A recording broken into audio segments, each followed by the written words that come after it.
I don't like when people move my stuff. People who did? I'm Allie? assuming it was her. Yeah, I burning don't. trails, man. Yeah, man. I tell you.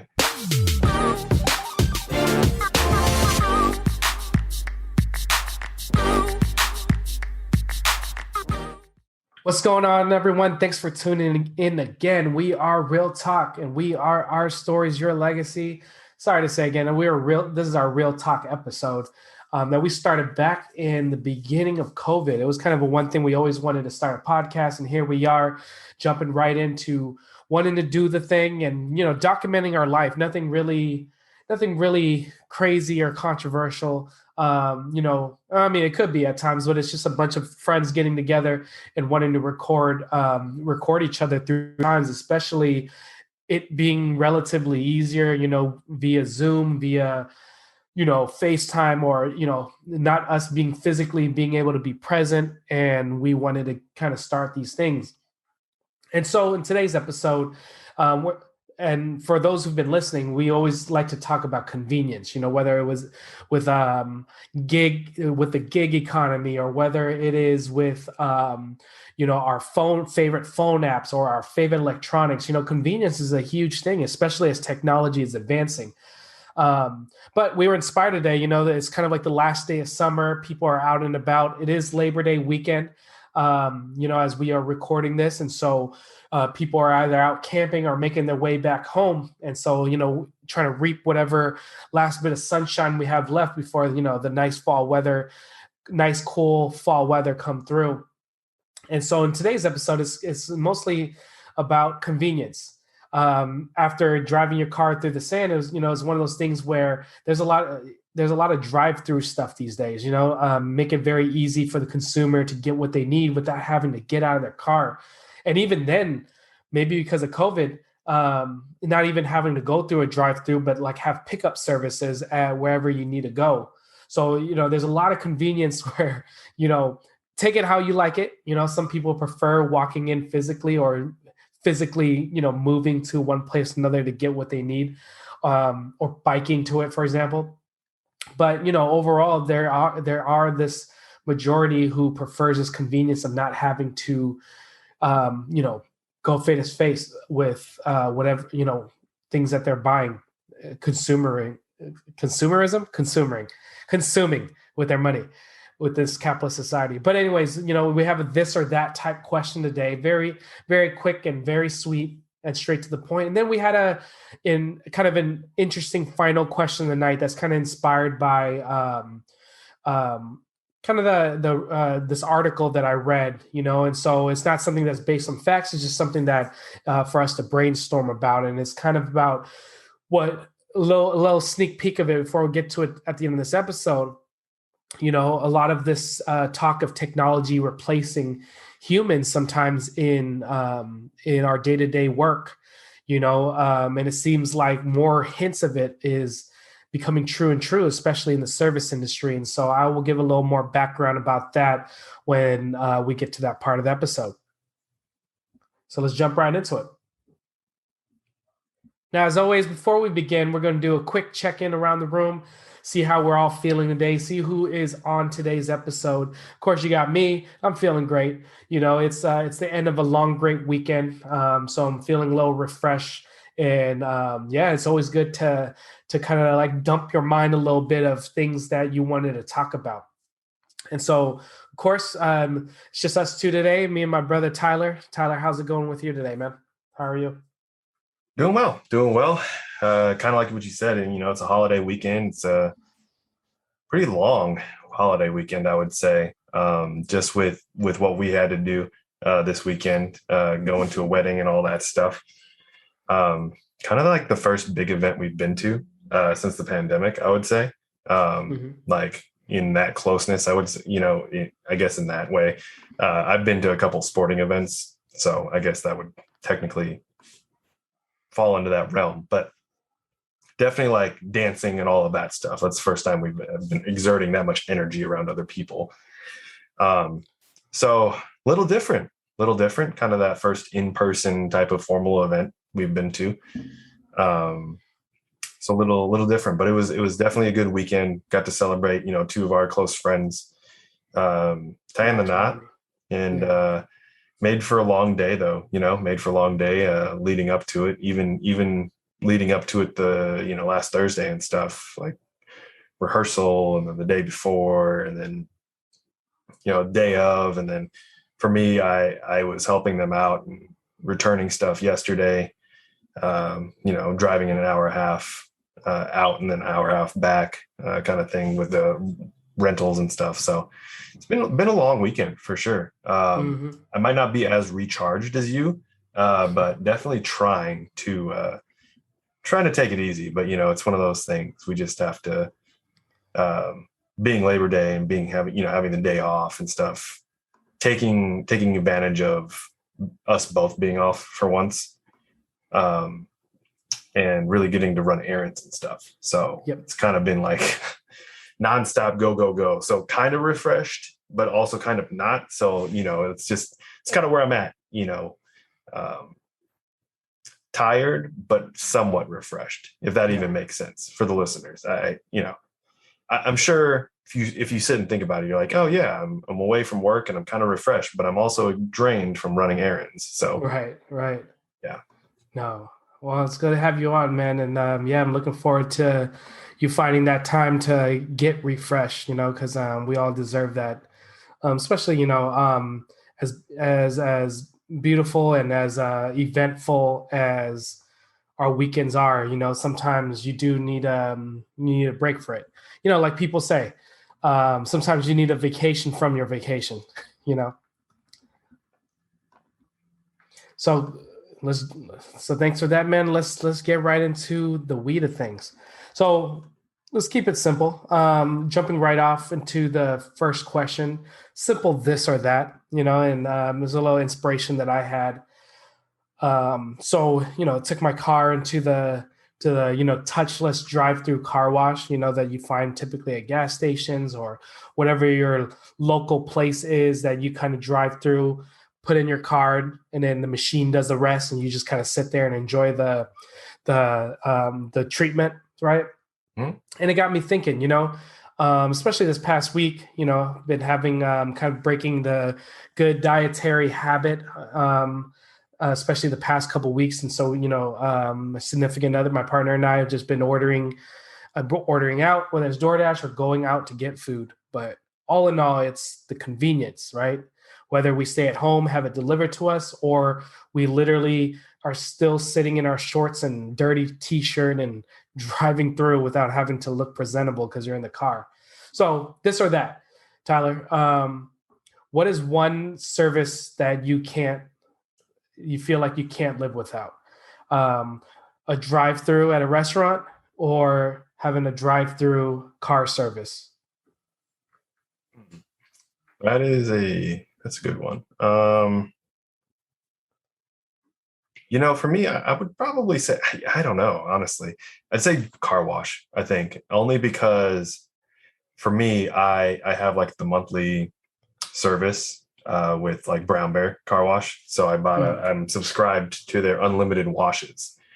And that was something that I got when I bought my car, just to kind of keep it looking fresh and all that stuff, just because, without, or not even Outbacks, but hatchbacks in general, um, they get so dirty on that back window and that back Oh yeah, hatch and stuff. I know The what you're any talking about. hatchbacks get so dirty back there, that you feel like you have to wash your car so often, or just wash the back window often. So I subscribed to the monthly like unlimited car wash thing when I first bought my car. Um, and that's kind of the most convenient thing. Granted, when I go through the car wash, I still park my car and dry and like wipe it off with towels and stuff, just because those air dryers aren't always the Yeah, best, blowing all the water and stuff off. So I still take the time to get out and like actually wipe down all the remaining water, just so you don't have like those water spots that dry onto your car and stuff. Um, so I would say that's probably one of the convenient ones that I would choose over the fast food restaurant one. I don't mind drive through, but for me, I feel like sometimes the drive through is so long that I'd rather go inside. Or recently, what I've been doing more when I pick things up is curbside. So like I'll pre-order it and then I'll pull up, text them when I'm there, and instead of going through the drive-through line, I'll just sit and not have to worry about like actually paying attention to going through the drive-through. And then they just bring it out to my car. So I would say that another layer to that question is, as far as like that goes, I go curbside, and that's not only with the, obviously there's probably more questions regarding this, but restaurants or even grocery stores or all that stuff. Curbside with the whole pandemic thing definitely became more popular. I was using curbside for a lot of different things prior to the pandemic, but then once the pandemic started, everyone was like, wow, curbside is the greatest thing ever. Right. Oh yeah. So it's kind of nice, like, Target and that kind of stuff. You just like, hey, I'm going to order $100 worth of stuff, and it prevents me from walking down all the aisles at the store and getting things that I probably don't need in the first place. So that is an interesting concept. I mean, it's, however you define drive-through, but in this case, we're talking about the what do you call it? Like the old school definition of a drive-through, excluding curbside pickup, because that's a whole nother topic for another day. But yeah, man, it's one of those things like, like for example, Instacart, and for people who do grocery shopping for you and then deliver it straight to your door. It's been around for a few years, but it's like, or a few years before the pandemic, but it's like the pandemic just kind of like revive all these things. I mean, like, Zoom and video conferencing and all that stuff, that's been around. It's been around for decades, but it's like, now it's cool that like cool. And, unfortunately, depending on how you look at it too, depending on your life situation, but it's like when the pandemic hit, it's like we had all this technology readily available at our hand to help us like adapt to it. And so, no, that's an interesting thing, man. And like I'm not a big car head, I don't really care too much about cars, but yeah, I gotta admit, it's the same way, like, if you don't really care of how you look, but sometimes you got to clean up your hair, you gotta clean up your beard, just get a shower maybe once a day or whatever. It's nice to kind of wash up, right? And that applies to the things we own as well. For example, like our cars. You may not care about your car. You may have just a regular old car that is average on the luxury scale, but you love it. It's nice and clean. It's enjoyable. It gets you from A to B to C and back. There is quite a thing about it. Yes, it's materialistic, but there's a thing about it when you like get it clean, and I can see that. And I'm not gonna lie, man, the convenience of spending just under $20 or so to get it deep, granted the exterior, but deep clean. Include sometimes like the one that I went to today. It washes the underside of the car too. Those are some conveniences that, yeah, you probably can't live without. For me though, I think drive-through restaurants is for me, because sometimes like I don't mind sitting like in long lines, because at least you're still relaxed in where you are, and all you have to literally do is roll down your window and make an order and just sit there and enjoy it.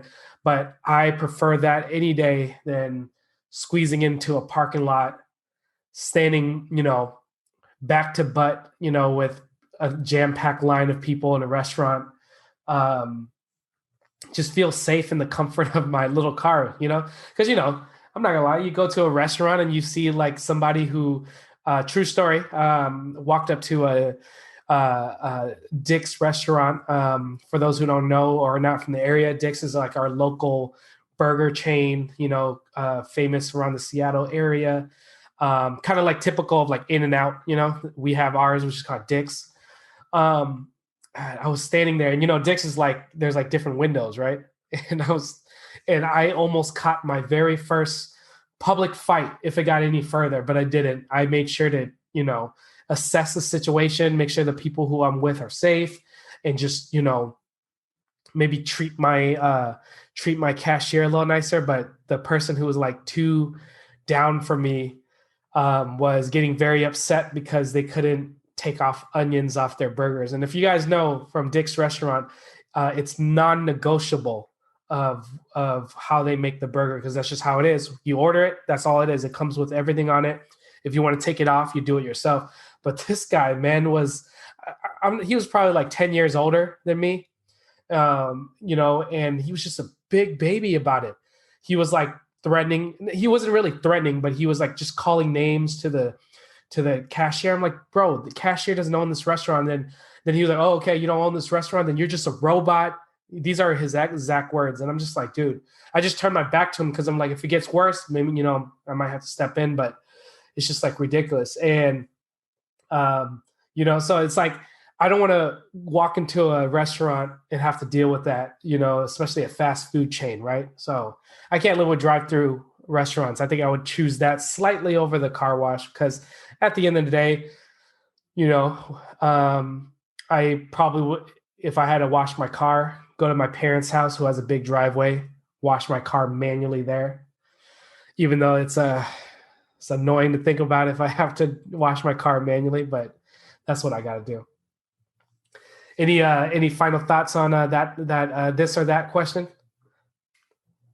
No. I think good points on both sides, honestly. Yeah. It's just preference at that point.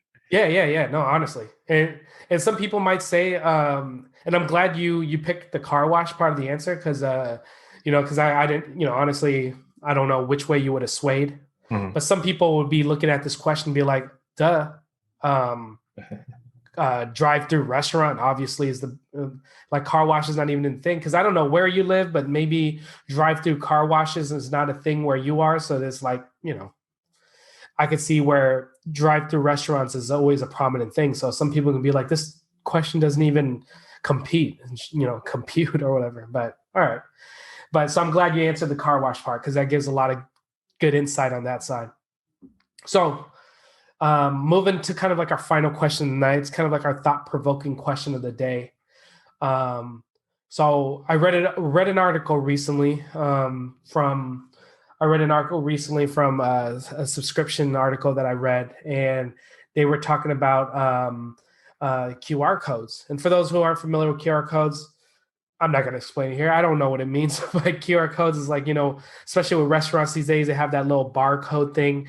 You just turn on your camera, it scans it, opens up a link to whatever it's tied to, whether it's a link to an online menu or maybe a link to a coupon. It's one of those things. I'm sure you've seen it before, QR codes. I don't know the technical definition. I'm not going to go into it. That's what's Google for. Look it up.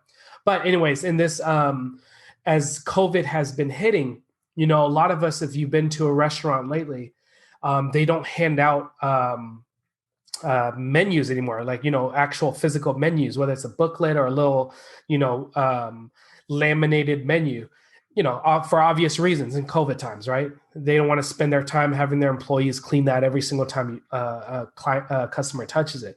So what they do now is they have a big fat laminated QR sticker that's on the table. You scan it with your phone. Here's the menu on your own personal device. And so a lot of, in this article, I'm going to summarize that as quick as I can. A lot of people realize we take it for granted. We don't realize the power that QR codes have. And what that is that it tracks a lot of things that we don't realize. For example, for a restaurant owner who uses QR codes, they can literally track how many times someone scans that QR code and at what time of day. That blew my mind. I did not know that. And so that was pretty cool. So these restaurant owners can actually use that data to figure out, okay, what's working, what's not. And so in this article, they kind of alluded to restaurants, even if this pandemic was to subside, whatever that means. We're not going to go into the politics of that. When the pandemic ends, whatever that means, they feel like restaurant owners are not going to go back to passing out menus, because of the power of QR codes and so the technology, right? And so that's one thing that they're going to stick to. And so the thought that came in was like, well, in the service industry, a lot of this technology is like replacing humans, and we were always afraid of this, like AI machines replacing warehouses. But specifically in the service industry, like restaurants, who would have thought that it would come to this? There's not machines yet that cranks out gourmet food and places it on your table. I mean, okay, granted, there's like sushi conveyor belt stuff, but still there's a chef making that, so we haven't got that far yet, luckily, where machines are not making our food every day. But the servers, right? And a lot of people, this is a critical position in the service industry. But the thought that came in, and this for you, Tyler, getting into the question now, it's like, you know what do you feel like are the benefits, but also the negative backlash of QR codes potentially replacing servers in general? Like, can you imagine QR codes are already placing menus, but what if we can not only scan with the QR code to access the menu, but order right there? And then there's no more need for hosts or servers or sorry, waiters and waitresses. Now you just, from a click of a button, order your look at the menu, order your food, whatever it is, and it just comes out to your table with a server, obviously, but they no longer have to, communicate or talk with you. Um, what's your thoughts on the benefits of that, or maybe even like the backlash of that to, humankind in general? Yeah, I think to the point of the question, I feel like this is, obviously you mentioned it, but it's kind of going in that general direction anyways, with the pandemic. But even before the pandemic, you saw places like, Applebee's or even Red Robin, those big chain restaurants, have that little square electronic thing sitting on the table, Right. to where you could essentially either, you can place an order on there. You can call your server to the table using that button, and then you can actually pay for everything right there. So essentially, like, you have maybe the host or the hostess at the front who greets you when you come in, takes you to a seat wherever it is, and then you could just order technically on that little tablet, basically. Yeah. And the only time that the server would come over is really just to either drop it off, or if, say, you wanted to order alcohol or something, they might have to come over and verify an ID and everything. Um, so we've kind of already seen that starting to take place. And I think, even during the pandemic, there was a couple times where, I was in Seattle, and we ordered something at a restaurant. I believe it was Rhine House, actually, up in Seattle, that we just went there to grab lunch. QR code was on the table, scanned it, and then you actually ordered the food on your phone, and it sent a ticket to the kitchen, and you just had to put whatever table number you were at, and they would just bring it to you, and then like ask, obviously, if you needed anything like extra napkins or sauces or anything like that. Um, so I think, honestly, a lot of it is already going in that direction. Um, I think it'll take away a lot of like that one-on-one interaction with people, that human interaction, obviously. And I think the biggest part of those places in the industry is the customer service part of it, right? Yeah. Uh, I feel like the more and more we go away from that, the less and less people will have as far as customer service experience goes. Granted, we are only talking about restaurants. There's probably other opportunities for people to really learn customer service, what that means to have customer service, and how to treat people, not only as a server, but as a consumer at these places. What that really means, because I think now a lot of people don't really, like, I don't mesh with customer service. I would say, I don't know how to really put that one, but like, there are some people that definitely should not be in customer service. Yeah. You know Yeah. what I mean? Like, there's just those people that, like, they go into the industry of customer service and they just don't know how to deal with, maybe like an irate customer or something. Like, don't get me wrong, it's hard sometimes being, a waitress, waiter, server, any of those things, or even working at like, I don't know, the biggest thing was just like a, general public store or something. It's all very customer service based. Right. And you have people that are upset or angry, and it's like dealing with an angry customer, and they're chewing you out as if you own the restaurant or the store. Right. And you're just like, bro, this is an entry level job for me. Like, I am Yeah. the lowest of the low on this totem pole.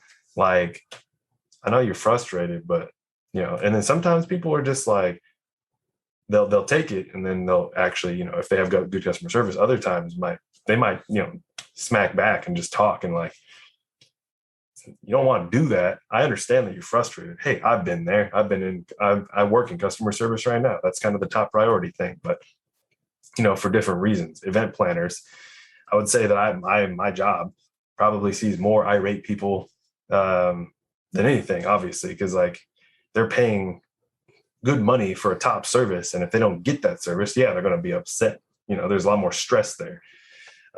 So it's just one of those things. I think the more and more we do that, the more and more like in touch with human interactions we're getting. We interact with our friends, our people, but sometimes we like to give each other shit. I mean, just clap back at one another and just have jokes and stuff. But sometimes that's not inappropriate in a setting. What I'm saying, in an appropriate setting.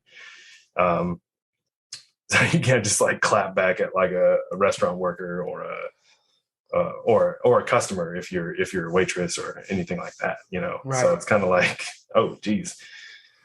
So I think that might be one of the biggest things that we lose once we start going to more.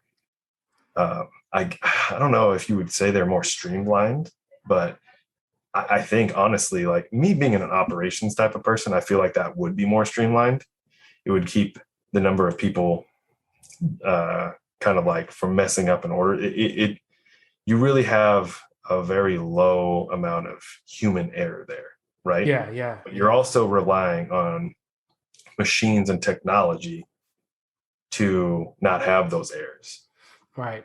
So it's really, there's pros and cons on each side, because there's things like what if the technology goes down? What if you lose Wi-Fi or something, and then it knocks out all of those things? Right. Are you ready to handle all the people or handle all of that traffic of orders and all that stuff with, I don't know, 4 people on staff at that point? Right. Like what if the power goes off and you lose power to only those things? Everything in the kitchen still works, but like, right. It's like, oh man. So I don't know.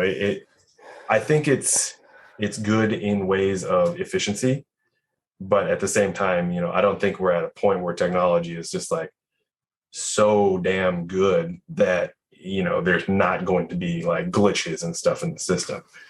Right. Because, a lot of people, like warehouses, for instance, a lot of them have moved to like units that like move around to certain locations. You put stuff in it and then they just take off once they have the right amount of stuff in it, like maybe an Amazon warehouse or something like that. But there is that margin of error when you're, like, oh, let's use these robots to do something like food or pour chemicals or carry chemicals because it's going to be safer. But then they start glitching out, and then you have chemicals everywhere. You know what I'm saying? Just like bombs just going off or something. Right. Yeah. So. Yeah. It's a lot to like, it's definitely a lot to kind of, to think about, because on one hand, it's something that, the question begs, do we have to prepare for it? This is because it's already happening. You're right. Like big chain restaurants are already using this technology for the most part.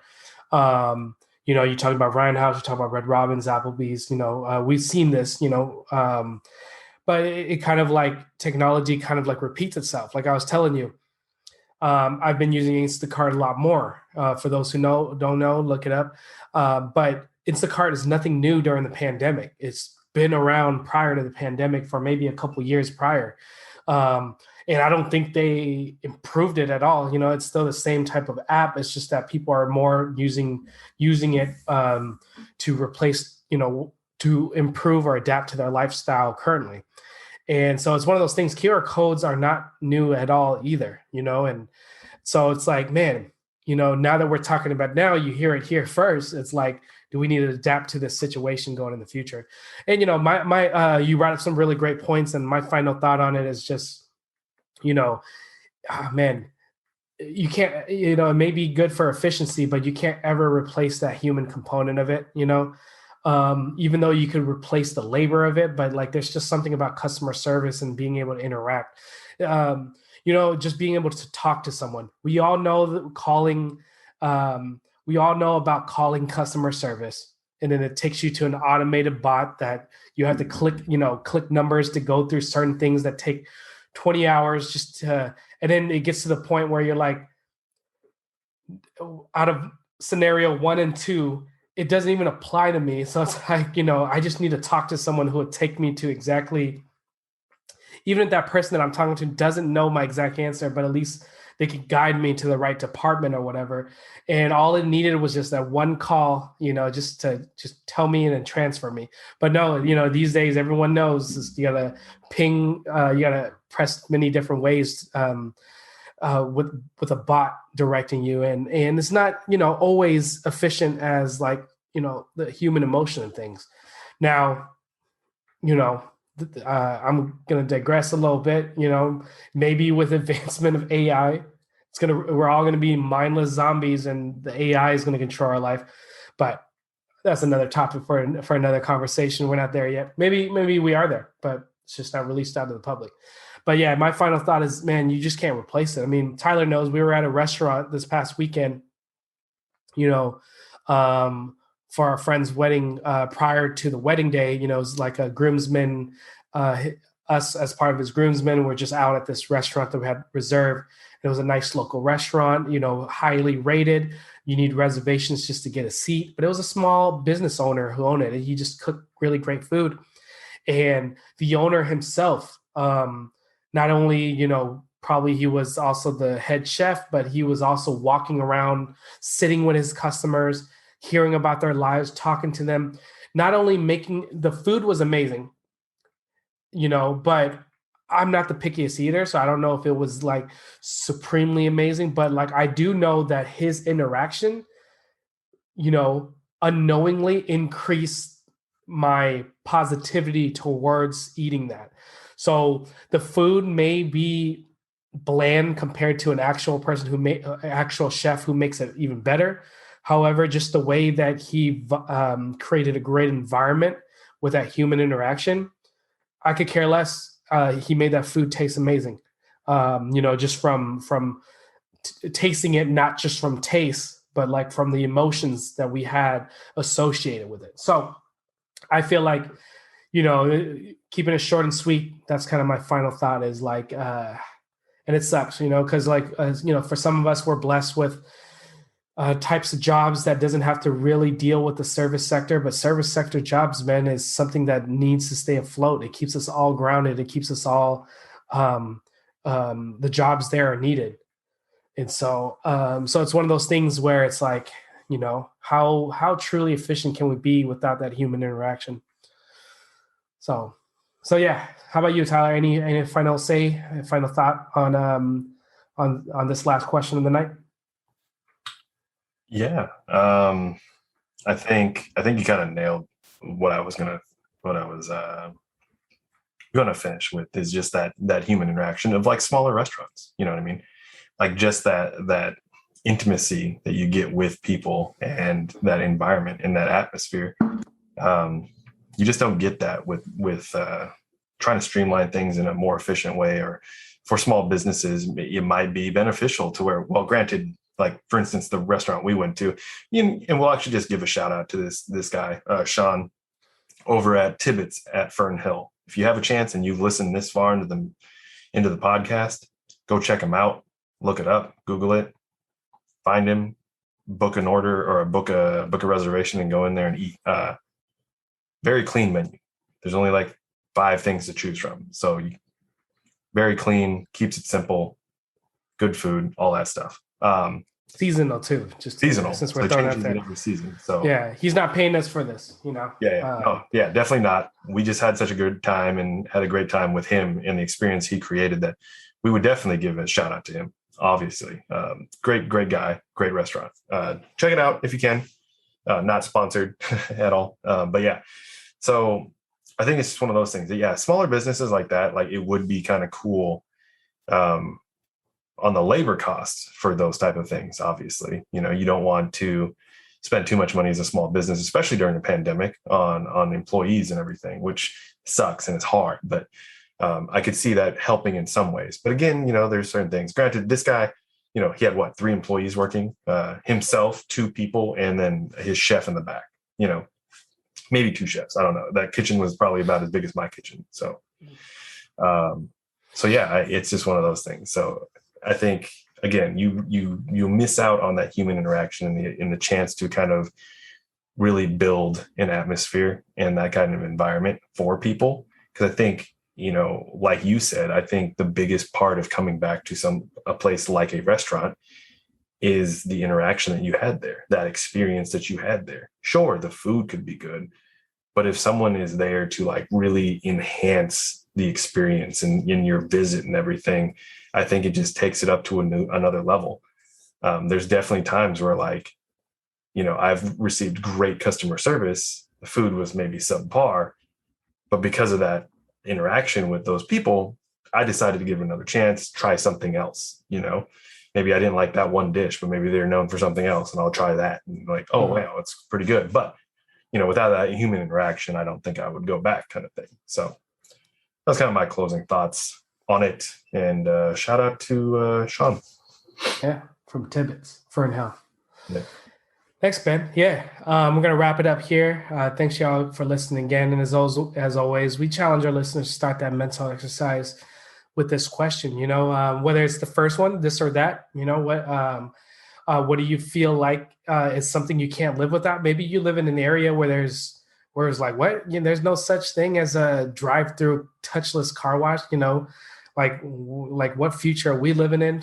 Some places don't have that, but still ponder over that thought, marinate over it, see how it applies to your own life, especially the next question, especially if you work in the service industry.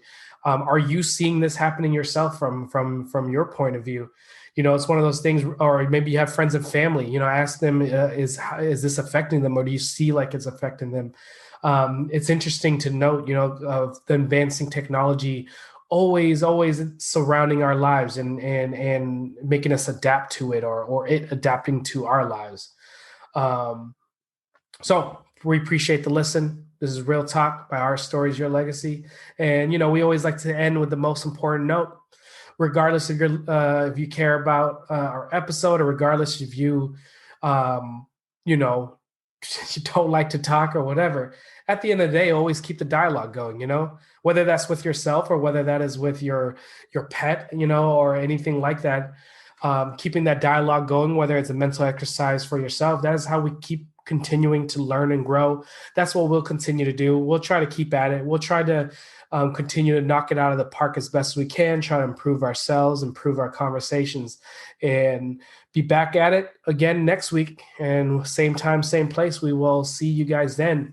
Again, thanks for listening. This is Real Talk by Our Stories, Your Legacy. Have a good night. Later.